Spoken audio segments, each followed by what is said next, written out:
opinion séparée, où il dit, et je cite, « La question de la norme et de l'importance de la définir avec clarté ne se pose que lorsqu'il existe dans le dossier des éléments qui, s'ils étaient appréciés à leur valeur maximale, The interpreters want you to slow down when you're quoting.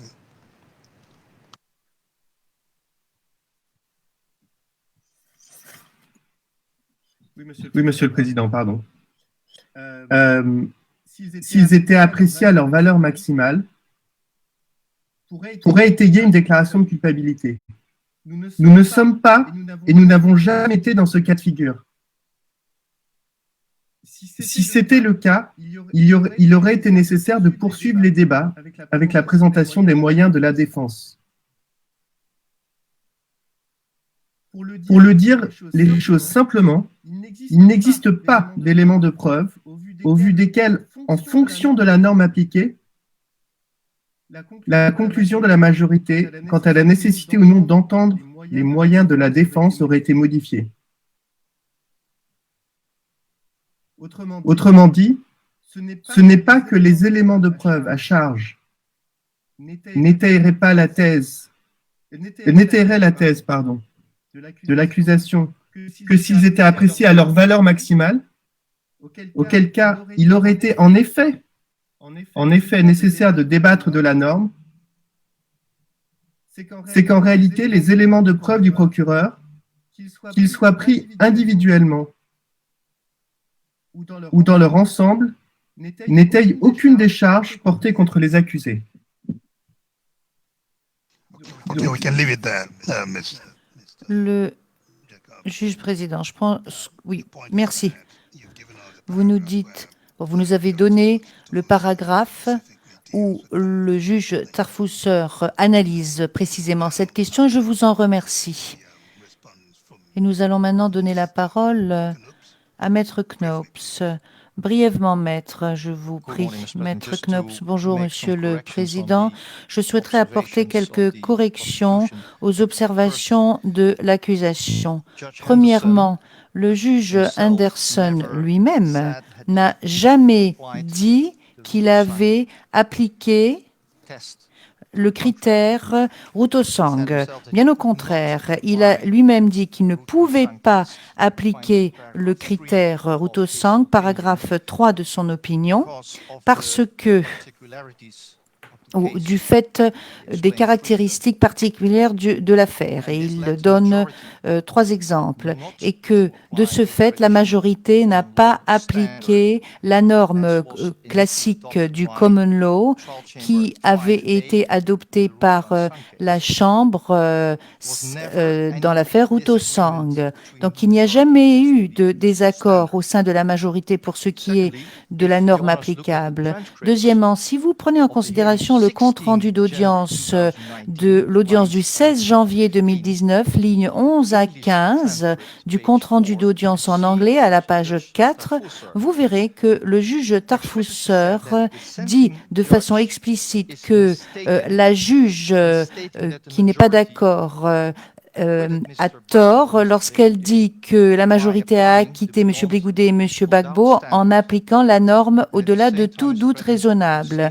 Et vous voyez, Monsieur le Président, à quel point il est dangereux d'essayer d'interpréter l'esprit des juges, même lorsqu'il s'agit d'un juge qui a une opinion dissidente. Deuxièmement, M. Tarfusser, dans son opinion, au paragraphe 68, dit de façon très très claire, indépendamment ou quelle que soit plutôt la norme que la majorité aurait appliquée, cela n'aurait fait aucune différence. Il n'y a pas d'éléments de preuve qui auraient permis à la majorité de décider que l'issue aurait été différente. Citation du paragraphe 68 de l'opinion du juge Tarfusser. En conséquence, les juges étaient tout à fait d'accord pour ce qui était du critère applicable pour la procédure insuffisance pour des moyens de charge. Et puis au paragraphe 1er de l'opinion du juge Tarfusser, vous trouvez une fois de plus l'accent qu'il met sur le fait que les juges étaient tout à fait d'accord relativement aux constatations factuelles et aux conclusions juridiques du juge Anderson. Et de ce fait, il n'y a aucun doute au sujet de la norme qui a été appliquée par ces juges. Et il en va de même au paragraphe 1 de votre opinion. Dans l'affaire Outosang, vous dites que vous avez adopté le point de vue du juge Framer. Merci. Le président, je vous remercie. Et donc, suite à ces questions,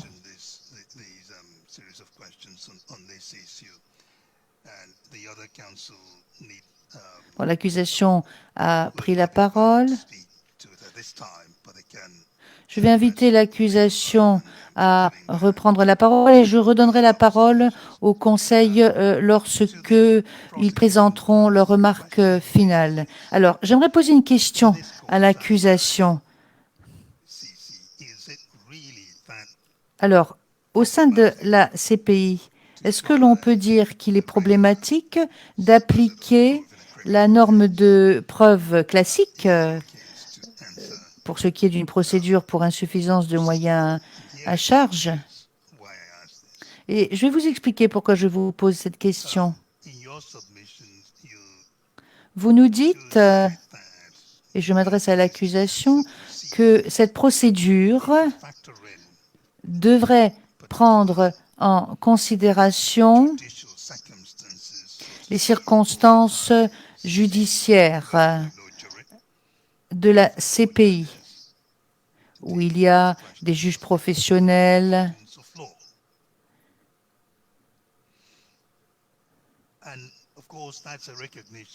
alors bien sûr,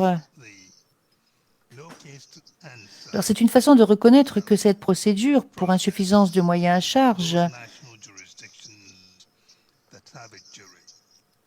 lorsque vous avez une juridiction nationale avec jury, avec présence de jurés, voilà, ça pose des complications lorsque vous avez des jurés.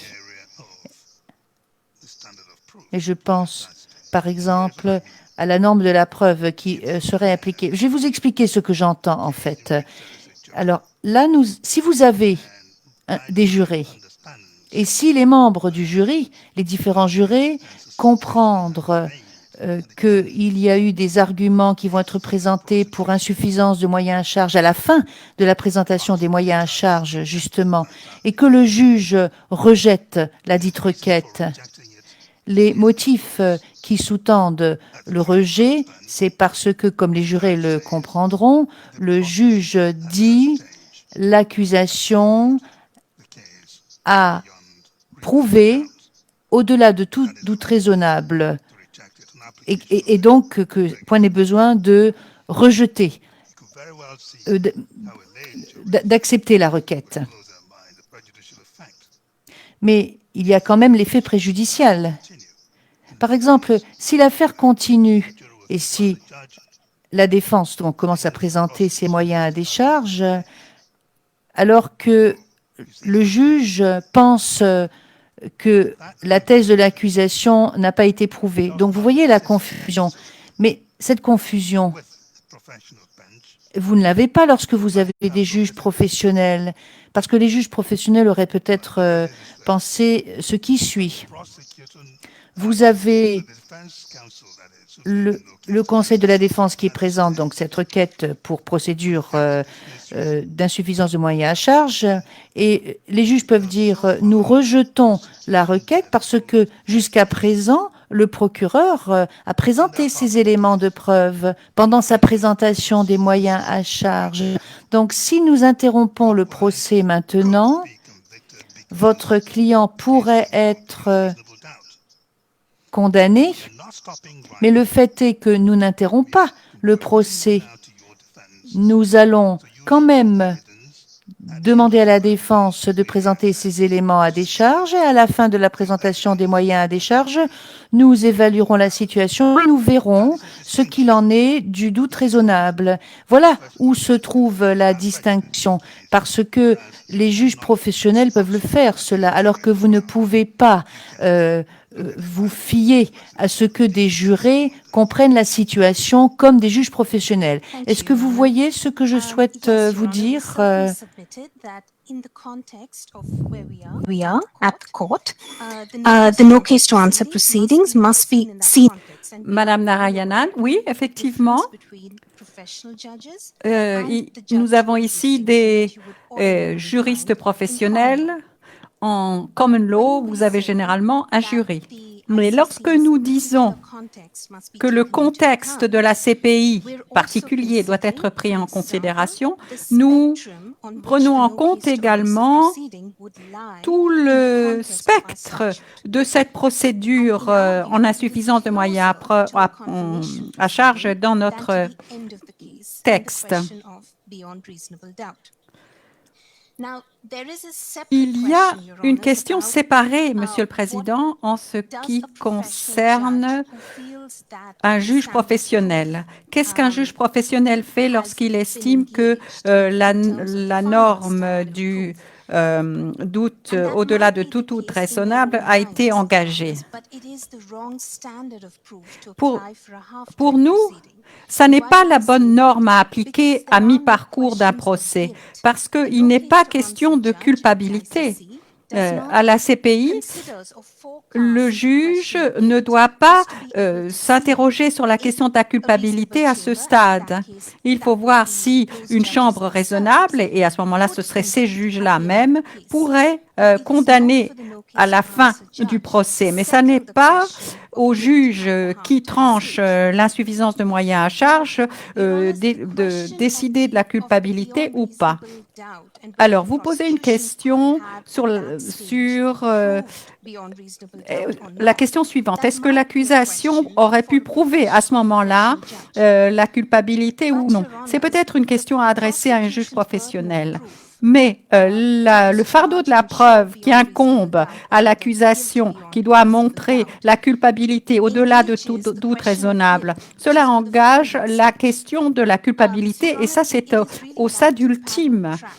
En fait, ce sont deux voies parallèles, si vous voulez. L'accusation a l'obligation de s'acquitter du fardeau de la preuve et l'aurait fait, et on s'attendrait en tout cas à ce qu'elle le fasse à la fin du procès. Mais pour ce qui est de l'insuffisance de moyens à charge, une question posée aux juges professionnels, c'est différent.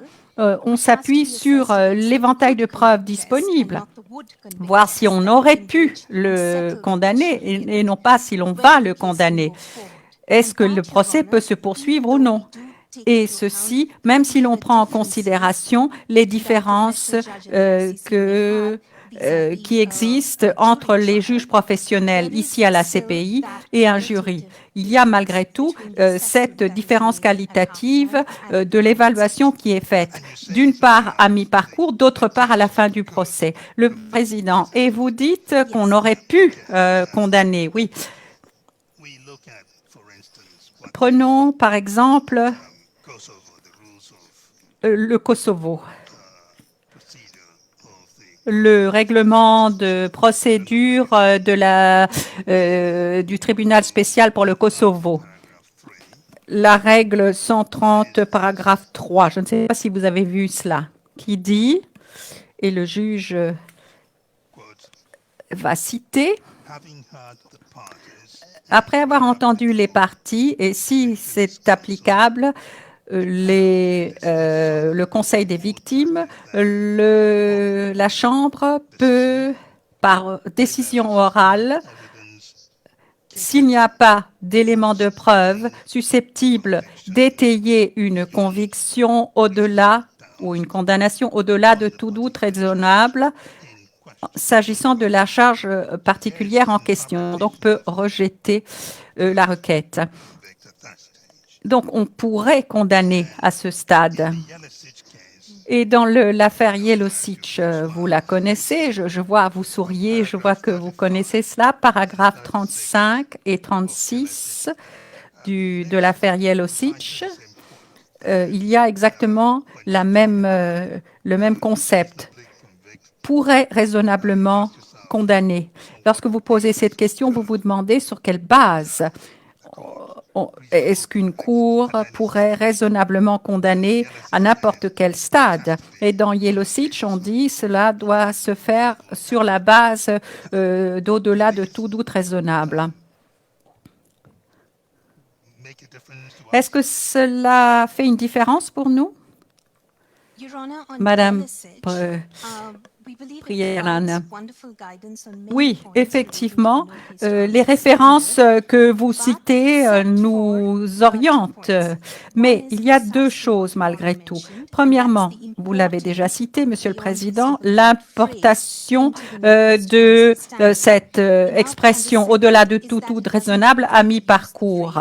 Et deuxièmement, on ne parle pas de réexamen prima facie et ça ne serait pas utile pour la norme au-delà de tout doute raisonnable. Et puis, la décision numéro 5 permet d'éviter toute confusion quant à ce que l'on ferait en matière de la norme au-delà de tout doute raisonnable. Vous ne devez pas l'appliquer et si vous ne devez pas l'appliquer, ça ne doit pas figurer dans la norme.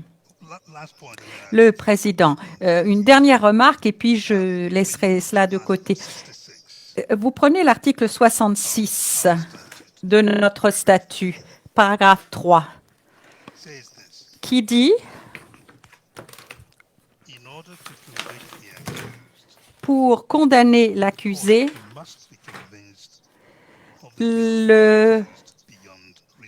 toute personne est présumée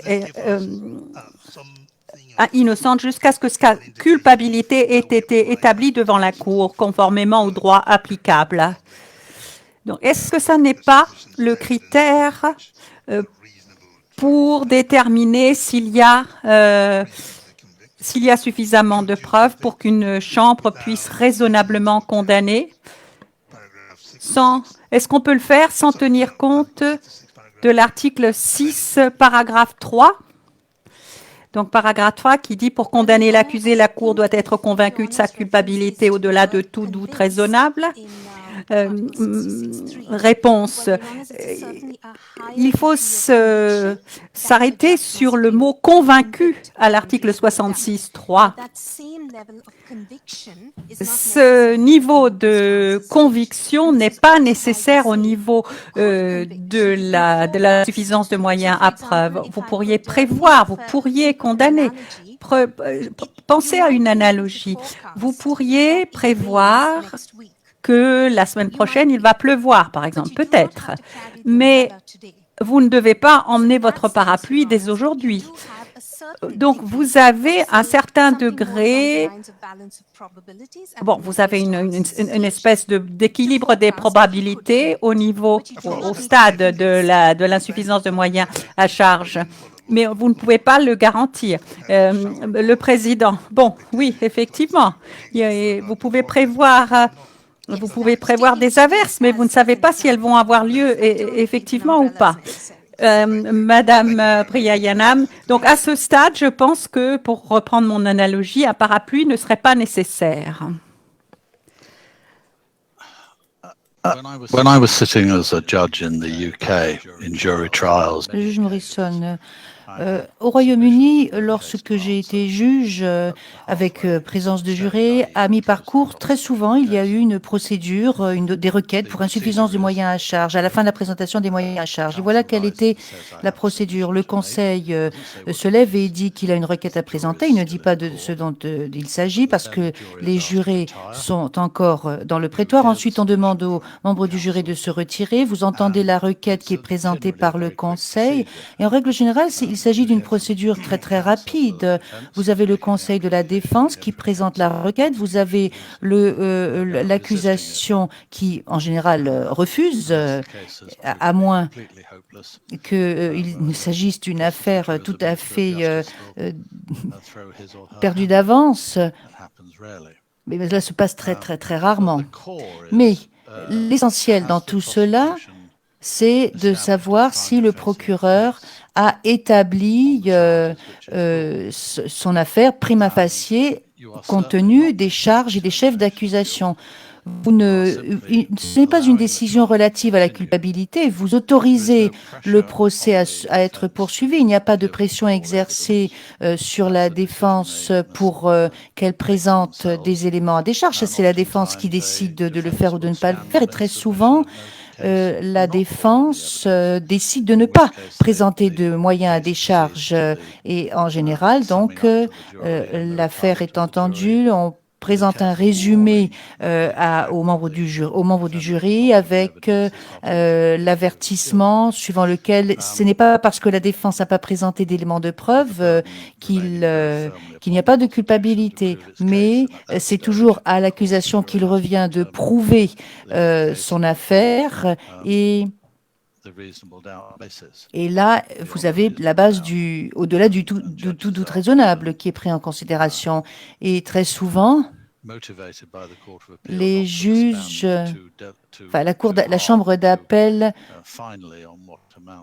demande à ce que l'on ne se perdent pas dans des considérations au-delà du tout raisonnable, mais on demande en fait aux jurés d'être absolument sûrs et certains que l'accusé était coupable. On leur donne des exemples dans leur quotidien lorsqu'on décide si l'on sait ou ne sait pas que quelqu'un est coupable. Donc, cela se passe et cela s'est passé d'ailleurs dans un certain nombre d'affaires. Alors, dans le domaine international, bien sûr, d'abord, il n'y a pas présence de jurés, évidemment. Deuxièmement, ce n'est pas une procédure commune. Il y a beaucoup moins de procès dans un contexte international que dans les tribunaux nationaux. Donc, nous devons nous adapter et en fonction de la situation. Mais est-ce qu'il y a quelque chose d'erroné à utiliser le critère prima facie et à dire tout simplement à mi-parcours, à la fin de la présentation des moyens à charge? Parce qu'on dit à mi-parcours, je n'aime pas tellement ce terme, parce que lorsqu'on parle de mi-temps, par exemple, pour un match de football, il y a quand même la deuxième, après un arrêt, il y a la deuxième mi-temps. Mais bon, le fait est que, est-ce que l'on peut déterminer s'il y a eu des éléments de preuve prima facie qui ont été présentés par l'accusation, auquel cas l'affaire continue à être entendue. Et prima facie, eh bien, cela signifie des éléments de preuve qui ont été présentés et qui permettraient à un juge du fait raisonnable de déclarer l'accusé coupable. Enfin, il me semble quand même que c'est quelque chose d'assez simple. Cette approche que je viens de préconiser ou de vous expliquer, elle me semble assez simple quand même. Le président, j'aimerais inviter l'accusation. Non, je ne vais pas inviter l'accusation à répondre à cela, mais je vais peut-être donner la parole plutôt maintenant au Conseil de la Défense. Donc, je vais commencer par Maître Jacob.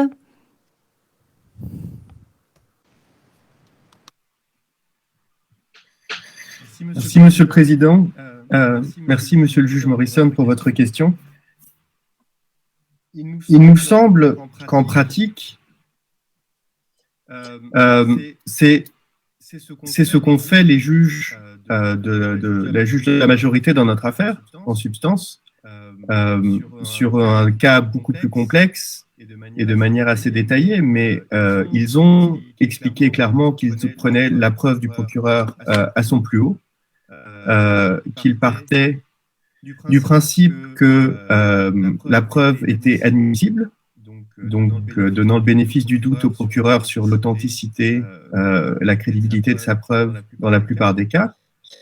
Et on peut très bien conclure, à la lecture des motifs de la majorité, qu'ils ont estimé que prima facie, il n'y avait pas de cas qui permettrait de poursuivre le procès. Donc, il ne nous semble pas incompatible. Le test prima facie nous semble tout à fait en conformité avec ce qu'ont fait les juges. Encore une fois, ils ont appliqué un standard bas et estimé que même à l'aune de ce standard, la preuve du procureur n'était pas suffisante.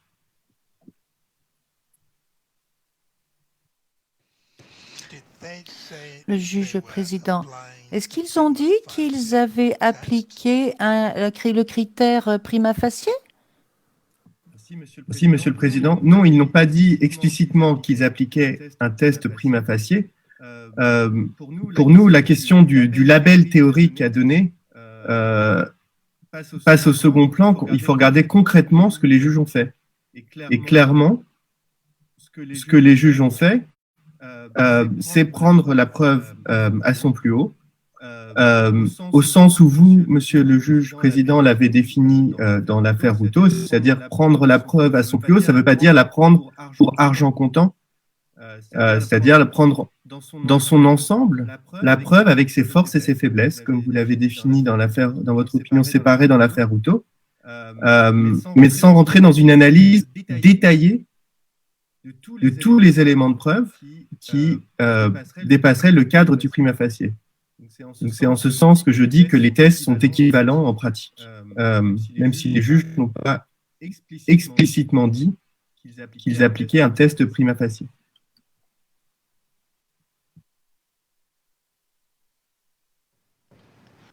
Le juge président. Oui, mais ils ont quand même abordé les détails de l'évaluation de leurs éléments de preuve. Ils l'ont fait de façon assez détaillée. Ils ont expliqué leur compréhension de la preuve du procureur. La question du détail est relative parce que, encore une fois, si vous prenez tant l'opinion du juge Anderson que l'opinion du juge Tarfusser, ils ont expliqué qu'ils auraient pu aller encore plus dans le détail, notamment sur l'évaluation de l'authenticité, la crédibilité de la preuve. Donc, ils n'ont pas... Le président, mais combien de pages est-ce qu'ils ont écrit pour expliquer justement leur jugement? Est-ce qu'on aurait dû s'attendre à voir un plus grand nombre de pages? Là, dans un contexte de tribunaux internationaux. Alors évidemment, le jugement paraît long et le juge Anderson, endossé par le juge Tarfusser, a expliqué dans son introduction que la taille du jugement avait une valeur pédagogique et qu'il était important pour l'information du public d'expliquer et de motiver leur compréhension de la preuve. C'est une affaire complexe, comme le procureur l'a rappelé, avec des milliers de documents, sans témoins.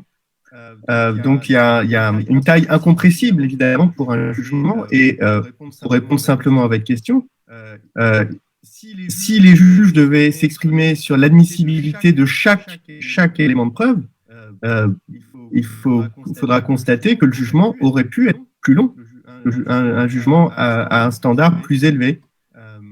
Et encore une fois, comme le juge Anderson, endossé par le juge Tarfusser, l'a indiqué dans les motifs, s'il s'était exprimé sur l'admissibilité de toute la preuve par oui-dire anonyme, par exemple, il aurait été obligé de l'exclure, ce qui aurait allongé le jugement probablement d'expliquer pourquoi il l'exclut. Mais... Le président, d'accord, très bien. Merci, nous avons compris. Maître Knops. Maître Knops. Merci. Merci, Monsieur le juge Morrison, de nous avoir posé cette question au sujet de la procédure. Et justement, c'est exactement ce qu'a fait la majorité. Et pour répondre directement à votre question fort bien posée, il n'y a absolument rien d'erroné du point de vue de la procédure ou du point de vue des normes sur la façon dont les juges se sont acquittés de leurs responsabilités. Alors, on parle d'une évaluation prima facie. Bon, je ne vais pas entrer dans les détails maintenant, mais ce n'est pas possible dans un contexte tel que le nôtre, par opposition à un tribunal national. Alors, les juges étaient dans ce qu'on appelle le régime de présentation des éléments de preuve. Des questions ont été posées aux témoins en fonction d'un mode de questionnement qui était différent de celui des autres chambres de première instance. Donc, on peut comprendre pourquoi ils ont expliqué par le menu pourquoi il n'y avait pas d'évaluation prima facie. Si vous prenez le paragraphe 17 de l'opinion du juge Anderson et le paragraphe 2 et 14 de l'opinion du juge Tarfusser, vous pouvez déduire très très facilement à la lecture de ces paragraphes qu'il s'agissait d'une évaluation prima facie qu'ils ont fait, indépendamment de la façon dont on qualifiera le critère du point de vue juridique. Donc, pour répondre à la question posée par Monsieur le juge Morrison, non, il n'y a pas eu de problème. Le président, je vous remercie. J'aimerais maintenant inviter mes collègues qui se trouvent hors du prétoire à prendre la parole. Je ne sais pas si vous avez des questions. Monsieur le juge Hofmanski, avez-vous une question? Merci, Monsieur le Président. J'aimerais poser une question à la procureure, car la procureure nous dit que la Chambre de première instance n'a pas identifié la norme de la preuve applicable. Est-ce que cela a été nécessaire? Est-ce que l'on pourrait accepter la supposition suivant laquelle la norme de la preuve pour une procédure telle que celle-ci est déterminée par la nature même du concept juridique? Car il me semble assez évident que pour tout le monde, si l'on prend une décision et si l'on acquitte l'accusé à mi-parcours suite à cette requête présentée par la défense, cela est seulement possible au vu des éléments de preuve présentés par l'accusation. Il serait impossible à la Chambre de déterminer au-delà de tout doute raisonnable la culpabilité d'un accusé, même lorsque la défense ne présente pas ce type de requête. Donc, il y a en fait deux suppositions fondamentales qui doivent être faites ici. La première, c'est que le procureur a déjà terminé sa présentation des moyens à charge et qu'il ne va plus fournir d'autres éléments de preuve. Et puis, deuxièmement, la défense ne le fera pas. Et d'ailleurs, c'est son droit. Alors, si vous avez ces suppositions, est-ce que nous pouvons supposer que la norme de la preuve pour ce type de procédure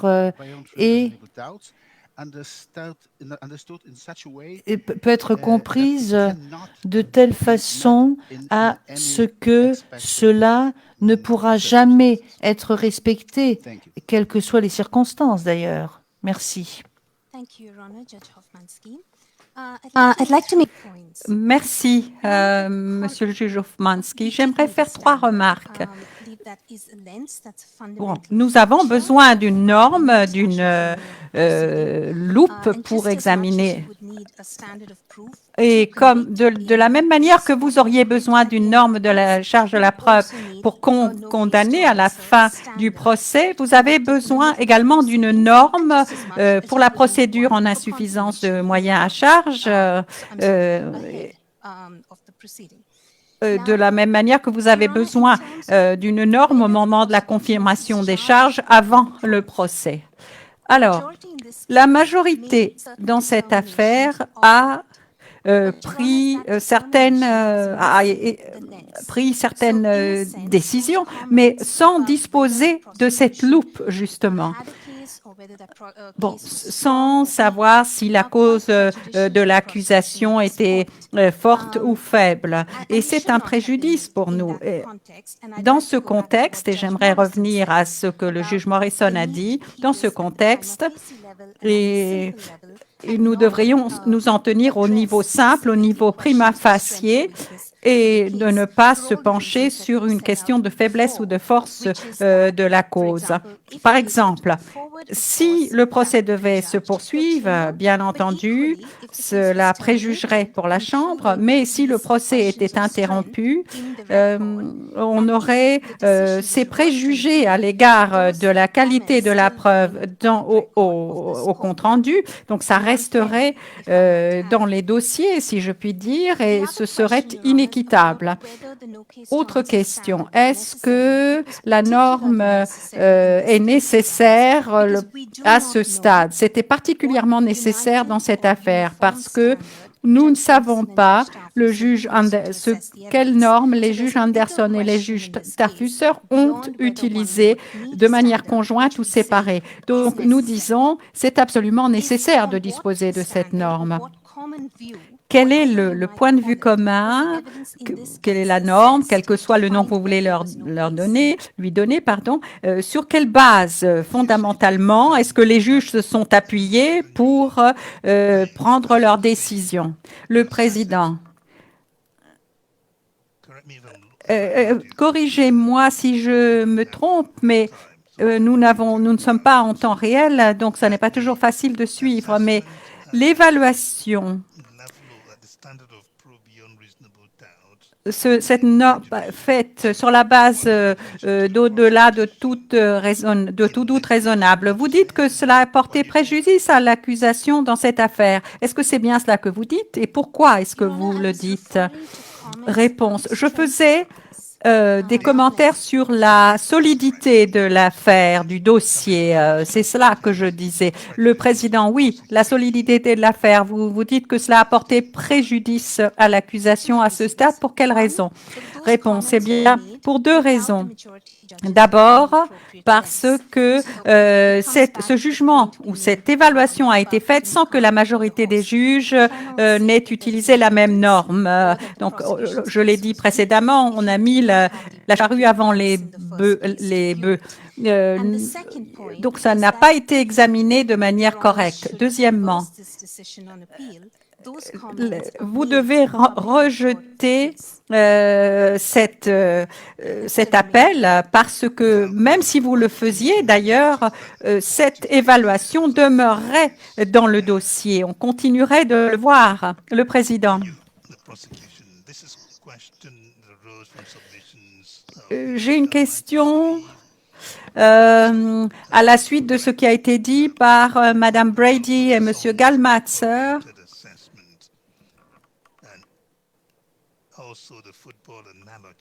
Oh, vous avez fait cette analogie avec le football, je crois que c'était Madame Brady. Donc, ce raisonnement orienté uniquement vers le résultat, est-ce que cela ne préjuge pas du fait que les juges, tout au long de la procédure, pendant tout le procès, n'avaient pas le droit de faire une évaluation ou réévaluation de l'affaire à mesure que celle-ci avançait? Est-ce que les juges n'ont pas le droit de faire cela au cours d'un procès? Si c'est bien un droit qu'ils ont, qu'en est-il de l'argument selon lequel leur raisonnement a été quelque chose auquel ils sont arrivés après avoir pris la décision de l'acquittement? Madame Brady, bonjour. Monsieur le Président, Mesdames, Messieurs les juges, je pense que c'est à moi de répondre à cette question pour notre équipe. Bien entendu, à mesure que le procès avance, les juges entendent constamment des éléments de preuve. Ils voient ces éléments de preuve se développer devant leurs yeux à mesure que ceux-ci sont présentés. Et évidemment, ils procèdent à une évaluation, si je puis dire. Cependant, ce qui est nécessaire, article 74, c'est un exercice de raisonnement sur tous les éléments de preuve de manière à en tirer les faits et les conclusions. Lorsque j'ai dit, par exemple, que cette chambre était une chambre qui avait un régime de soumission. Bon, nous connaissons que quelle que soit la façon dont on présente les éléments de preuve, de toute façon, c'est valable devant cette cour. Disons que pendant tout ce processus, si vous êtes une chambre qui a ce régime de présentation des éléments de preuve, Donc, vous utilisez cette aune pour voir la pertinence, la provenance, la valeur, l'authenticité, etc. de ces éléments de preuve. Le président, est-ce que ça n'est pas un argument spéculatif, Madame Brady? Les juges reçoivent des éléments de preuve qu'ils n'auraient pas examinés à mesure que le procès se déroule? Madame Brady, non, non. Je ne le dirais pas. Je ne dirais pas qu'ils n'ont pas du tout regardé ces éléments de preuve. Je dirais que il y a une certaine différence entre un juge ou une chambre qui a pris une décision finale sur ces sujets et une chambre qui n'a pas réfléchi à cette question. Dans cette affaire, la chambre de première instance n'avait pas encore, ne s'était pas encore penchée sur ces éléments fondamentaux de la preuve. Et c'est particulièrement problématique, et le juge Anderson lui-même l'a reconnu dans ses motifs. Il a reconnu que cela lui posait problème. La raison pour laquelle c'est particulièrement difficile, c'est parce que ici il y a un volume tel d'éléments de preuve présentés par l'accusation, 4600 documents, je crois, une centaine de témoins, etc. J'ai déjà donné ces chiffres précédemment. Paragraphe 25, je vous renvoie au paragraphe 25 du juge dans ses motifs. Il a dit que tous ces éléments de preuve se fondaient en particulier sur leur pertinence. Dans les motifs par écrit, il a contourné ce problème. Bon, il a pris tous ces éléments de preuve et il les a évalués sur la base de la norme en insuffisance de moyens à charge. Mais lors de la décision qui a été prise en janvier, cet exercice n'avait pas encore été effectué par les juges. Ils n'avaient pas encore fait cela. Ils n'avaient pas encore examiné la recevabilité de tous ces éléments de preuve. Ils n'avaient pas encore pris ces facteurs en considération. Donc, ça n'avait pas encore été fait. Alors, notre question,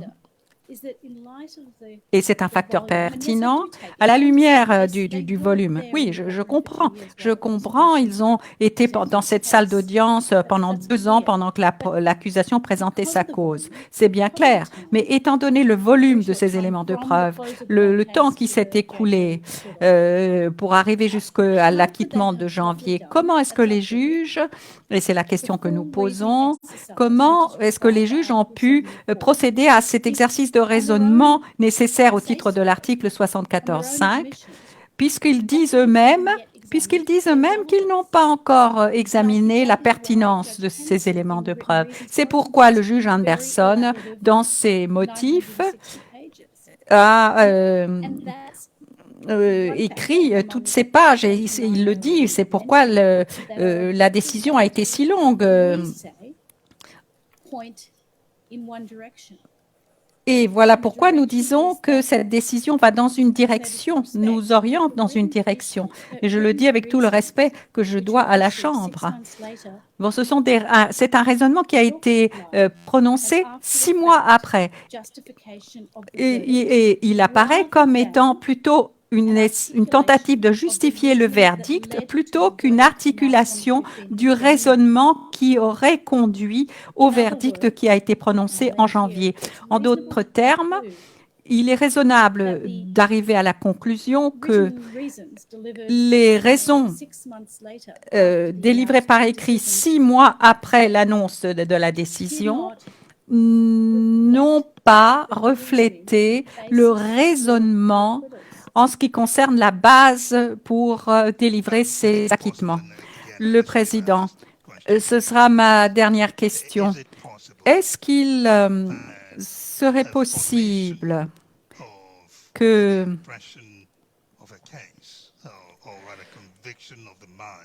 pour arriver à une conviction à la mesure que le procès se déroule?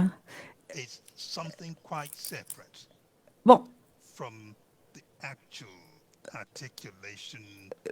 nous avons d'un côté les dépositions des témoins et puis d'autre part le raisonnement qui va se développer pour expliquer la manière dont on est arrivé à cette décision. Ça pourrait être deux choses différentes, non?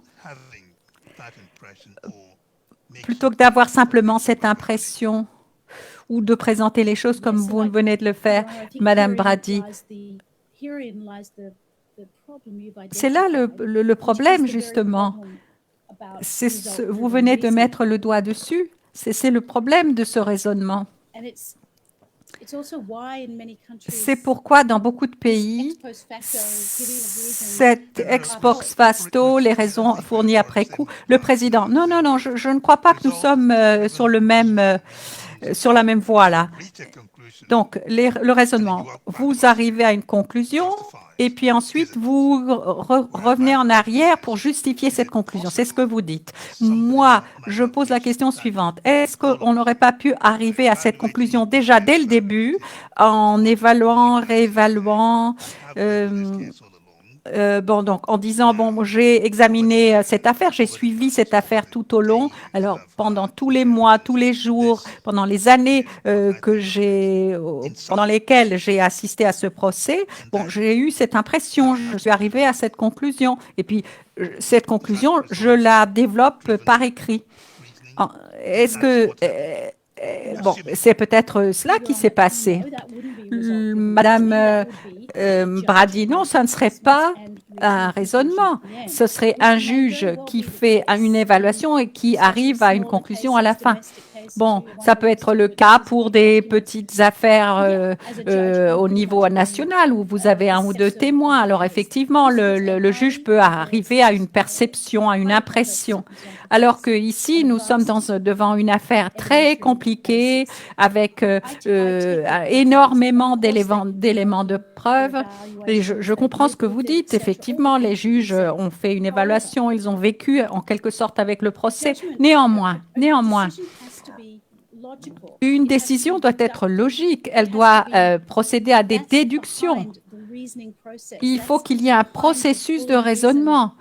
Il faut dire, voilà, article 74.5, il faut baser le raisonnement sur quelque chose. Ça n'est pas une réaction intuitive comme ça, une réaction à fleur de peau.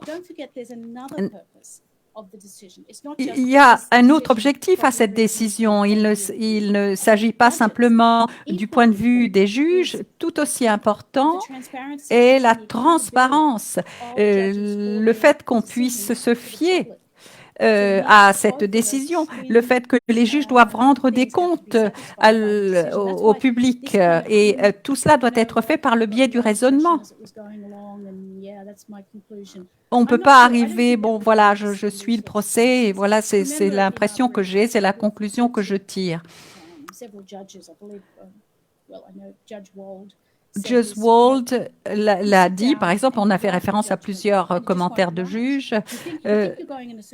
Vous pensez que vous allez dans une direction lorsque vous suivez un procès et puis vous examinez les choses pièce après pièce. En tant que juge, bien entendu, vous connaissez très bien ce processus. Et puis, finalement, vous arrivez à la conclusion, finalement, ça n'est pas ce que je pensais. Et vous pouvez changer d'avis. En ce qui concerne cette évaluation intuitive. Je ne dis pas que l'évaluation au fur et à mesure ne joue pas un certain rôle, bien entendu. On ne peut pas s'asseoir ici tabula rasa. Le président, mais alors, qu'est-ce que cela a comme influence sur le procès? Est-ce que ça n'est pas de la manière dont les procès se déroulent?